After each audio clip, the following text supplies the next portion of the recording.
¿Qué tal? ¿Cómo están? Bienvenidos. La semana que viene, la semana entrante, va a tener un estreno televisivo de primera. Se llama Caso, lo dirige Carlos Quílez y se va a centrar en los principales sucesos, los que tenemos ahora en la palestra, otros que han marcado también tiempos y épocas y sucesos de lo más, como se puede imaginar, como suele ser, de lo más espeluznante.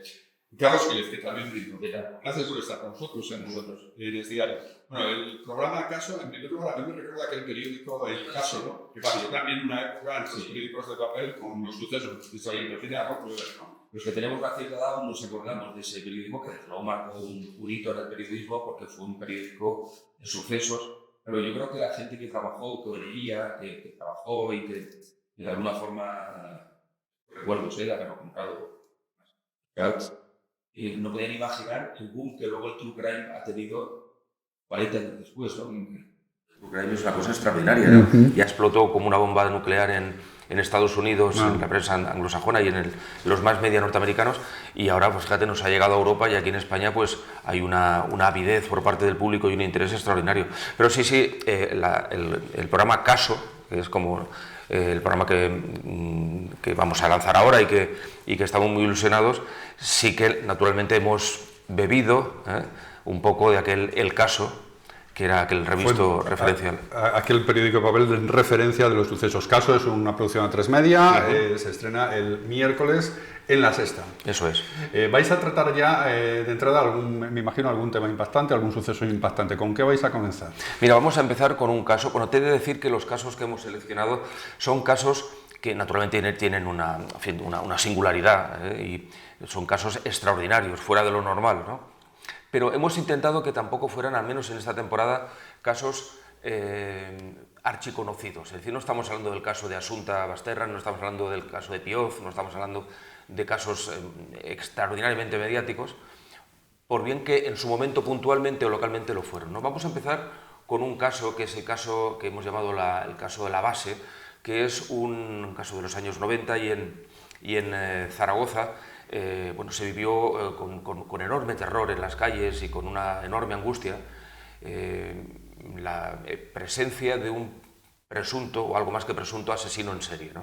Un tipo que mató a una muchacha muy querida, una inocente con mayúsculas, y con el quehacer muy profesional de la policía, enseguida la policía lo relacionó, el trabajo de la policía, del Grupo de Homicidios en Zaragoza, del Cuerpo Nacional de Policía, y también de su señoría, del juez, ¿no? Que tuvo un trabajo muy proactivo y muy interesado, se lo cogió como algo muy personal, ¿no? Y eso se nota para hacer bien las cosas, ¿no? Y enseguida se relacionó con un segundo caso. La perspicacia y el talento policial y la investigación, la instrucción del caso, llevó a identificar a varias personas que se fueron descartando, pero una última persona era una persona vinculada estrechísimamente con la base norteamericana militar que en aquella época había en Zaragoza, ¿no? ¿Estamos hablando de qué año? Estamos hablando de los 90, mediados de los 90. Y entonces, una base que, como sabéis, se desmanteló. De hecho, se desmanteló la base mientras se estaba investigando este caso, y el sospechoso, que era familiar directo del comandante en jefe de esta base militar norteamericana, cuando la policía fue a echarle el guante, se nos escapó porque se lo metieron casualmente, pocas horas antes de que llegara la policía, casualmente, digo, y lo digo con toda la ironía, en un avión, y lo mandaron a Estados Unidos, ¿no?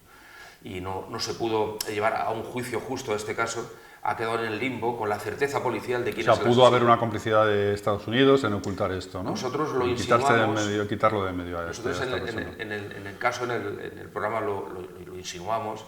Pero si me preguntas a mí ahora aquí en tu programa, te diré que se tiene la íntima convicción de que hubo una connivencia absolutamente ilegal por parte de las autoridades. También del gobierno de España, que lo dejó. No, el gobierno de España no sabía nada, es decir, el flujo de aviones que iban y venían a la base norteamericana no tenía nada que ver con el gobierno de España en aquel momento, pero sí con la perspicacia de los militares de aquí. De hecho, era el hijo, insisto, el sospechoso era el hijo del jefe del destacamento militar, con lo cual, bueno, pues papá hizo lo que tuvo que hacer, ¿no? Luego ha habido otros casos espeluznantes. Hablando contigo antes, me comentabas uno que a mí me ha horrorizado, una mujer que mató a su amiga porque quería robarle su bebé. Y así lo hizo.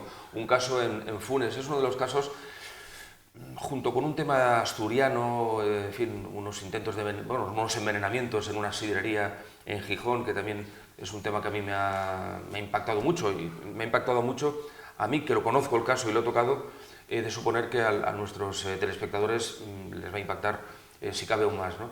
Pero este que tú haces referencia es un caso en Galicia, en la población de Funes, y es un caso terrible porque era una mujer que no podía ser madre y que tenía un trauma derivado de ello extraordinario, un trauma psicológico, de una frustración, dijéramos, inaguantable.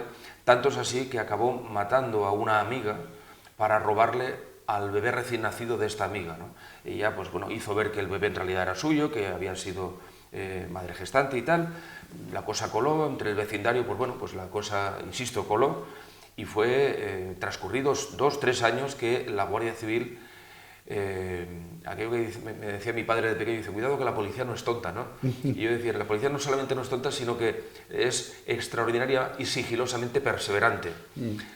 Transcurrido mucho tiempo, reabrieron el caso, retomaron el caso, obtuvieron una beta de investigación. Es muy bonito ese capítulo porque se ve cómo la Guardia Civil llega finalmente a esta mujer, cómo la acorralan, por supuesto con la ley en la mano, pero cómo la acorralan, y ella se desmorona y explica que efectivamente mató a su amiga, marca el sitio donde estaba enterrada la amiga, habían pasado ya meses, años, y naturalmente pues entró en prisión y el crío fue dado la criatura fue dada en acogida, ¿no? Es un tema humano muy potente, insisto, un caso que seguramente la gente que me va a escuchar y que no sea de Funes o no lo va a tener muy presente, y es un poco la filosofía de caso, ¿no? Vamos a explicar esos casos policiales, esas investigaciones extraordinarias, pero me parece, pero que no son muy conocidos. Pero claro, esto no es muy conocido, lo de Funes a mí me parece un caso horrible, ¿no? Sí. Horrible. Luego me imagino que detuvieron a esta persona, Sí. estará en la cárcel en este momento, porque ¿de qué año estamos hablando? Estamos hablando también de los años 90. principios del 2000, me parece que era, no recuerdo de memoria. Pero sí, está en prisión. Además, en fin, hay una historia añadida porque esta mujer se casa en prisión.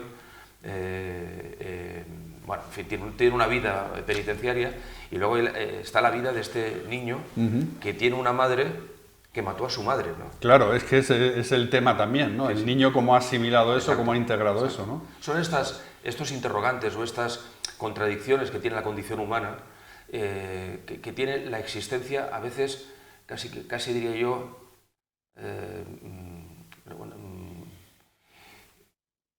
endogámica, ¿no? Diría, del mal, ¿no? La existencia del mal como una cuestión que nos acompaña y que hay momentos, en un momento dado a alguien, por el motivo que fuera, se le dispara y a otros no se nos dispara o no se nos disparará tanto, pero que está ahí latente, ¿no? Y esta sensación de, bueno, es que un asesino es un enfermo, pues unos sí, otros no. Hay una enfermedad criminal que es la de ser malvado, ¿no? ¿Estos asesinos tienen remedio? Es decir, luego vamos a hablar ahora del caso de Daniel Sancho, por ejemplo, que lo ha seguido y está muy en candelero. ¿Pero tienen remedio este tipo de personas? Mira, según los últimos informes de la Secretaría de Estado para la Seguridad, aproximadamente no recuerdo si es el 2,3 o el 3,2, en fin, de la población reclusa tienen la etiqueta de psicópatas o alguna patología vinculada con la psicopatía, ¿no? Dicen los expertos, Vicente Garrido, Paz Velasco, las personas que saben muchísimo de esto de los asesinos en serie y de los criminales a este nivel, que no tienen cura, y que son depredadores sociales. Hay psicópatas que, pues, el asesino del rifle, ¿no? Un tipo que mataba a gente de raza blanca, él era de raza negra, pues, porque tenía la íntima necesidad de hacerlo para satisfacer una íntima necesidad absolutamente barbitúrica, pero que existía, ¿no? Pero también hay psicópatas de cuello blanco. Cuello blanco, dicen. Es decir, personas que actúan de una forma psicopática, esto es, sin empatía, con mucha inteligencia y con la íntima necesidad de satisfacer sus necesidades y su placer, con independencia del dolor que provocan, ¿no? Dice, no hace falta matar para ser un psicópata. Entonces, respondiendo a tu pregunta, el sociópata, que es la inmensa mayoría del criminal, nosotros la sociedad, tenemos algo de culpa en que ellos hayan acabado así, o ellas hayan acabado así, pero tienen un margen, dijéramos, de curación en términos criminógenos que los estudios lo avalan, ¿no? El que sea. Y hay casos y casos, pero el que sea. Sin embargo, en este sector tan pequeñito, pero tan sumamente potente de los psicópatas, me temo que no tienen cura. Me temo que no tienen cura. Un violador que no tenga componente psicopático puede darse cuenta del daño que ha hecho y podemos tratarlo, pero hay violadores que son psicópatas y que son violadores que por mucho que hagas una y mil veces lo volverán a hacer. Para organizar una serie de este tipo, Caso, que vais a estrenar el miércoles en La Sexta, hay que movilizar muchos recursos, tenéis que ir a viajar mucho, imagino. Muchísimo. Se ha hecho un trabajo ingente, coordinado por el equipo de dirección ejecutiva de Luz Aldama, bajo la dirección extraordinaria de José Ángel, nuestro director. Yo creo que, no me quiero equivocar, pero son 10-12 redactores los que han trabajado, hemos trabajado junto con el papel fundamental que ha tenido Cruz Morcillo, nuestra compañera Cruz Morcillo, mi compañera y mi amiga y mi referente Cruz Morcillo, y mi compañera y amiga y referente Beatriz Bea Osa, que somos un poco el triunvirato que dijéramos que conducimos este programa, ¿no? Decía José Ángel Montiel, nuestro director, también ha tenido un papel fundamental, porque creo que es un trabajo extraordinariamente riguroso, donde se ha cuidado hasta el más mínimo detalle de luz, de las músicas, los tonos, los ritmos. Es decir, yo presento el programa desde una azotea donde se ve todo el skyline de Madrid, ¿no? De noche, porque la noche acompaña a lo negro, porque el blues acompaña a lo negro, porque el whisky acompaña a lo negro, porque el humo azul acompaña a lo negro, porque lo negro y criminal es lo sustantivo de este programa, ¿no? Y esto, ya os digo, desde el equipo de Luz, nuestro director Montiel y todos los que hemos participado lo hemos tenido muy entre ceja y ceja, ¿no? Este tipo de enfoque y este tipo de trabajo. Yo, en fin, seguramente no soy la persona más experta en televisión con la que te has encontrado, pero sí que por mi corta experiencia o por mi conocimiento, sí que creo que hemos hecho un trabajo que es rigurosísimo. Yo creo que es muy interesante, ojalá la audiencia lo comparta, pero sobre todo es muy artesano. Ajá. Es muy artesano, muy minucioso, todo tiene su sentido y todo tiene su razón de ser. Carlos, para ir terminando, quería preguntarte también por el tema de Daniel Sancho. Has estado en ello, has hablado mucho de ello también. ¿Qué evolución puede tener esto? ¿Tiene una cadena perpetua? ¿Tiene todavía alguna opción de librarse de la cadena perpetua? Bueno, tiene un recurso interpuesto que vamos a ver cómo se resuelven. La estadística tailandesa nos habla de que no seamos nada optimistas en que cambie la condena, pues una condena durísima, como ya se preveía, por otro lado, por mucho que se nos explicaba que, en fin, que se había conseguido doblegar el criterio de la policía y de la fiscalía, pues se ha visto efectivamente que no, que este muchacho difícilmente... Mira, te voy a explicar una anécdota. Yo estuve en Tailandia cubriendo el juicio, estuve 10 días en los 10 días que duró la vista oral, y tuve oportunidad de hablar con una persona estrechamente vinculada con el teniente fiscal de Koh Samui, de la isla donde se celebró el juicio, ¿no? Y entonces, hablando de ello, me decía Carlos, muy bien me tiene que explicar, muy bien me tiene que explicar alguien que ha descuartizado un cuerpo humano, que además es el de su amor, el de su amante, de su compañero, muy bien me tiene que explicar que no lo ha matado antes. Y esto como apriorismo, claro, la vista oral se tiene que dirimir todo y hay mil casuísticas, ¿no? Pero como el apriorismo con el que se enfrentaba el juzgado, es indudable que lo tenía presente, ¿no? Es decir, el juzgado estaba, bueno, a ver qué me dice este para convencerme de lo contrario, porque me tiene que decir algo muy gordo para convencerme. No lo ha logrado. No lo ha logrado. Ese apriorismo no lo ha logrado. Es decir, de alguna forma venían a decir que quien tiene mimbres para hacer eso, los tiene para matar, ¿no? Solo Dios y aquellas paredes de aquel maldito apartamento sabrán lo que pasó, ¿no? Si lo que dice Sancho que pasó, que fue una pelea accidental, una pelea con desenlace accidental y que, en fin, por nervios y por lo que fuera, sí, descuartizó al cadáver, pero que no lo mató voluntariamente, o si efectivamente pues quedó allí, compró unos cuchillos y tal, para acabar con la vida de Edwin Arrieta, que era su compañero, ¿no?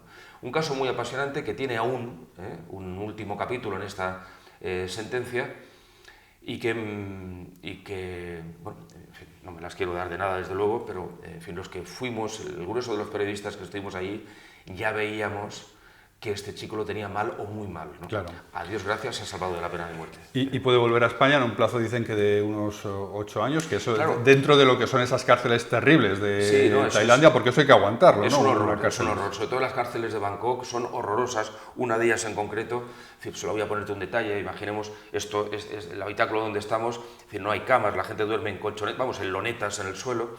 Y por las esquinas de la celda transcurren las aguas fecales del piso de arriba, ¿no?